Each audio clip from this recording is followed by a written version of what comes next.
പ്രതിയുടെ പശ്ചാത്തലം സംബന്ധിച്ചൊക്കെ പോലീസ് വിശദീകരിക്കുന്നത്. അമ്മയെ വിവരം അറിയിച്ചിട്ടുണ്ടോ?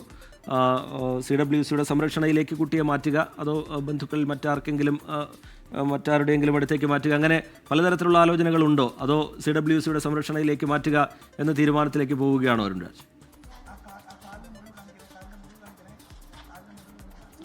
റീജിത്ത്, നിലവിൽ ഈ കുഞ്ഞ് നേരത്തെ തന്നെ ഇത്തരത്തിൽ യാതൊരു പീഡനവും ഈ കുഞ്ഞ് കേൾക്കേണ്ടി വന്നിട്ടില്ല. മോനെ എന്താ സംഭവിച്ചെന്താ സംഭവിച്ചത്?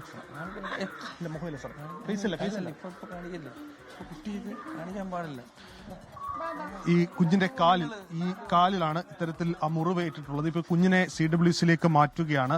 കാരണം ഈ ഘട്ടത്തിൽ ആദ്യഘട്ടത്തിൽ റിപ്പോർട്ട് കിട്ടിയതിന് പിന്നാലെയാണ് കുഞ്ഞിനെ ഇപ്പോൾ CWCയിലെ ഉദ്യോഗസ്ഥരടക്കം സ്ഥലത്തേക്ക് എത്തി ഇപ്പോൾ മാറ്റിക്കൊണ്ടിരിക്കുന്നത്. ഈ കുഞ്ഞിന് സ്വാഭാവികമായും കുഞ്ഞുങ്ങളാകുമ്പോൾ വികൃതി കാണിക്കുന്നത് സ്വാഭാവികം മാത്രമാണ്. പക്ഷേ അത് ഇത്തരത്തിലൊരു ക്രൂര പീഡനത്തിലേക്ക് എങ്ങനെ പോയി എന്നത് സംബന്ധിച്ച് പോലീസ് ഇനി അന്വേഷിക്കും. കാരണം പെട്ടെന്നുണ്ടായ ഒരു പ്രൊവോക്കേഷൻ, അത് മാത്രമാണ് താൻ ഇത്തരത്തിൽ ചെയ്തത് എന്നുള്ളതാണ് നിലവിൽ പിതാവ് നൽകിയിരിക്കുന്ന മൊഴി. പക്ഷേ അതിനപ്പുറം കുഞ്ഞിന് നേരത്തെ ഏതെങ്കിലും തരത്തിൽ പീഡനം ഏൽക്കേണ്ടി വന്നിട്ടുണ്ടോ എന്നീ അടക്കമുള്ള കാര്യങ്ങളിൽ ഇനി അന്വേഷണം നടത്തും.